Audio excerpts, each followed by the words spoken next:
bersama kami pemirsa dan kita masih lanjutkan lagi obrolan kita mengenai pengembangan kawasan selatan daerah istimewa Yogyakarta. Nah sekarang saya mau ke Pak Kusno lagi terkait dengan konektivitas di wilayah selatan yang sudah ada saat ini. Ini kira-kira apakah sudah membantu untuk pembangunan wilayah selatan atau bagaimana Pak Kusno?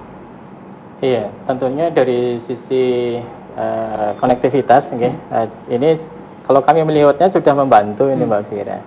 Ini kami lihat dari adanya banyak pertumbuhan perekonomian yang ada di wilayah selatan, baik dari Kabupaten Gunung Kidul, Kabupaten Bantul, Kabupaten Kulon Progo yang tadi juga salah satu contohnya disampaikan oleh Bapak-bapak tadi adanya hotel-hotel yang berbintang yang sudah mulai bertumbuhan.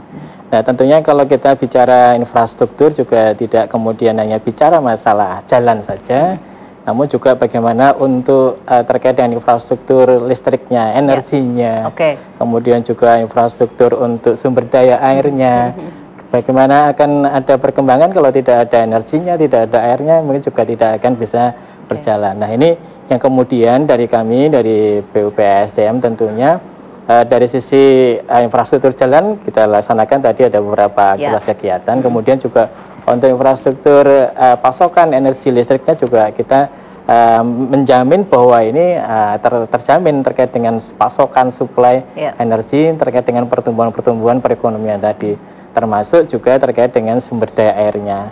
Memang pada daerah-daerah yang posisinya di selatan seperti Gunung Kidul, Kulon Progo itu memang rawan kekeringan. Nah, di sini kami juga sudah ada beberapa, kita punya beberapa embung.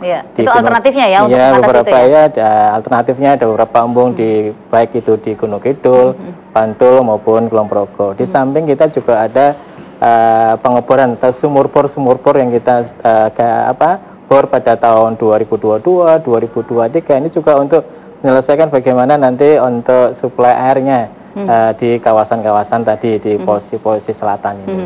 Tentunya kalau tadi menyampaikan apakah sudah bermanfaat, saya pikir sudah bermanfaat bagi masyarakat dan pengembang-pengembang perekonomian tadi.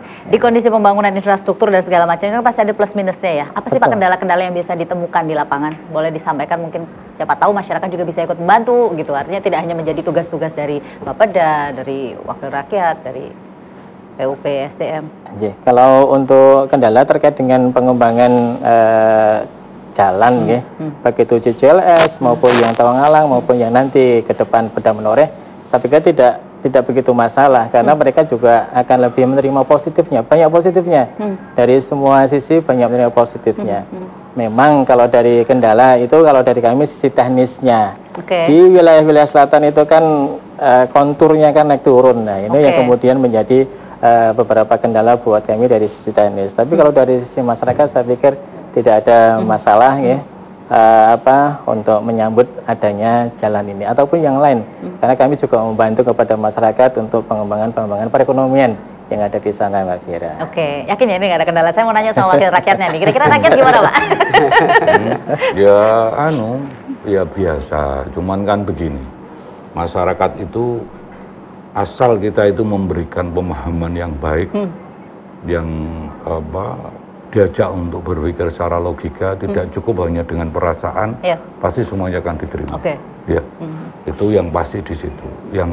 Yang pesan saya hanya ini, kalau nyambung yang disampaikan Mas Kusno ya, pembangunan itu pasti menuai sesuatu yang baik positif ataupun negatif. Nah, pemukiman itu belum sampai industrial. Pemukiman itu juga apalagi di pesisir selatan itu akan banyak memunculkan intrusi air laut ke daratan. Itu kalau tidak diatur dengan baik. Jadi masuknya air laut ke daratan itu nanti jadi asin. Itu untuk pertanian bisa jadi seperti itu, untuk pemukiman juga bisa jadi seperti itu, apalagi untuk industrial. Makanya kami juga sering berpesan di teman-teman di PU agar mengawasi ini dengan sebaik-baiknya. Terus kemudian tentang listrik, nah ini nyambung ke Pak Beni tadi tentang reformasi kelurahan, ya itu ya tidak cukup hanya reformasi di situ saja, tapi yang saya lihat baik yang bentangan dari masyarakat Kulon Progo sampai dengan Bantul kemudian Gunung Kidul banyak ini koneksi untuk ke komunikasi kita dengan pihak PLN misalnya itu perlu kita lebih intensifkan. Sehingga apa? Di beberapa wilayah itu pemukiman di situ sudah banyak, tapi fasenya hanya satu. Nah ini. Akhirnya. Tapi ada terjadi nggak? Terjadi. Akhirnya apa? Akhirnya banyak sedikit-sedikit mati lampu, sedikit-sedikit mati listrik dan seterusnya. Dan itu hampir tiap hari. Di seputaran pesisir selatan ini hampir tiap hari mati minimal sekali.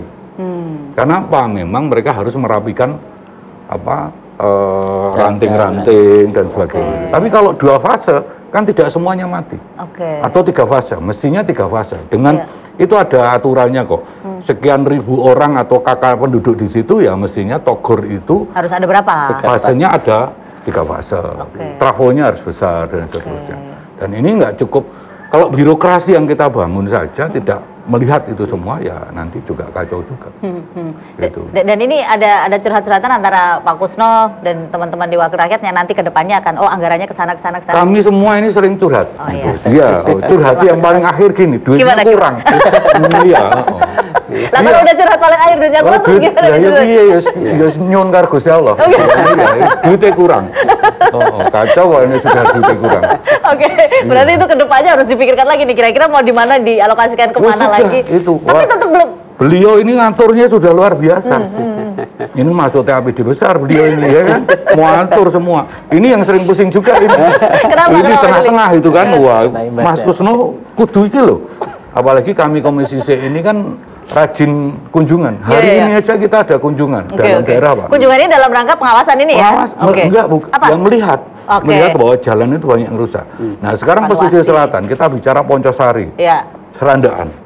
Itu katanya kita ini kota pariwisata. Tapi? Itu di situ masuk di sana. Wah itu rusak jalannya. Oh itu wisata juga Mas Lili? Oh iya rusak. Wisata Seribu Lubang.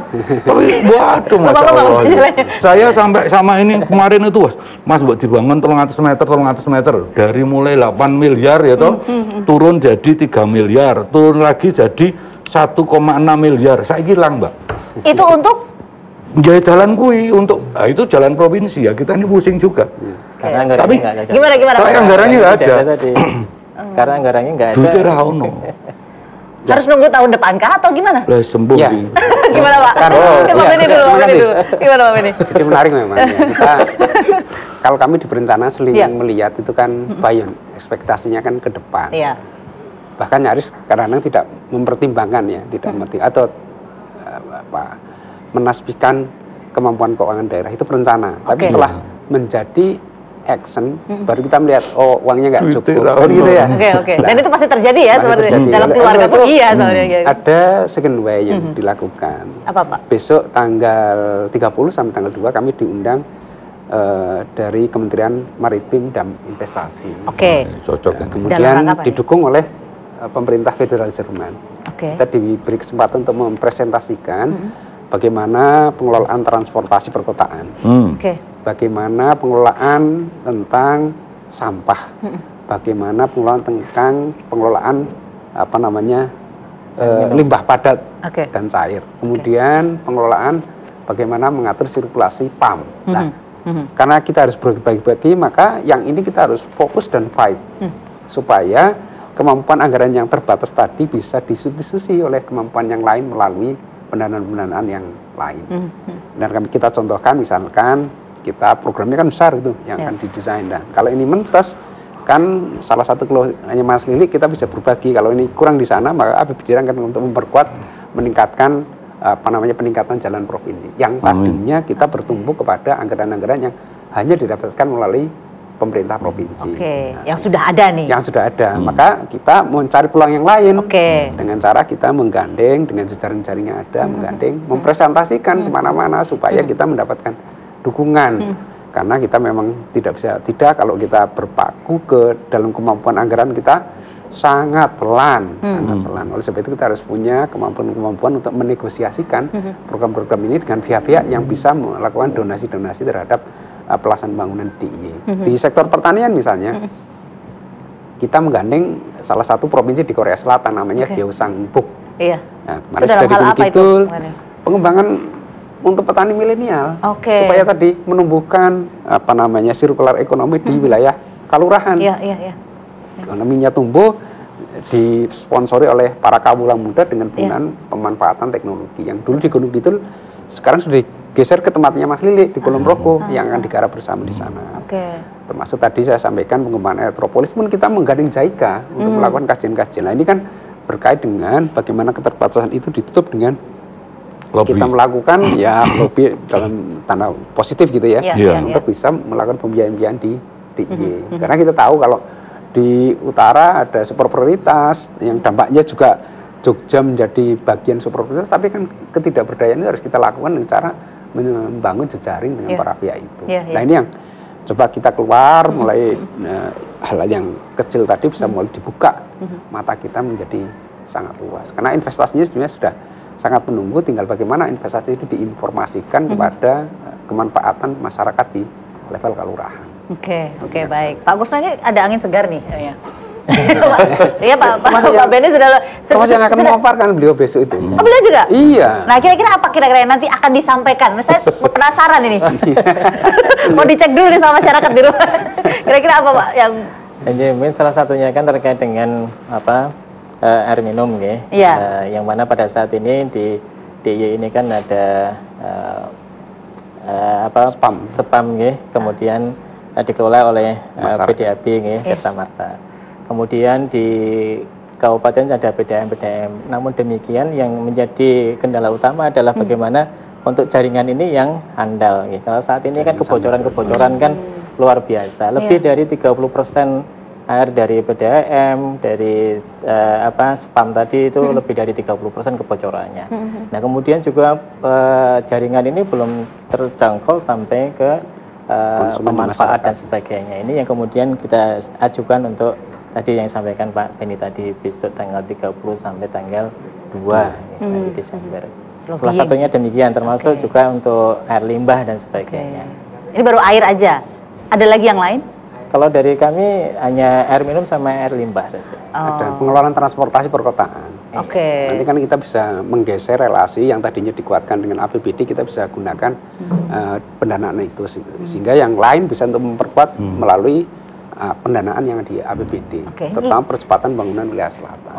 Gimana caranya? Pokoknya dana yang ada, pokoknya diiukan gimana caranya? Istilahnya mau Joy dikiak-kiok kira-kira kabeh iso oleh konten ya. Gitu ya Mas Ili ya? Mestinya, iya.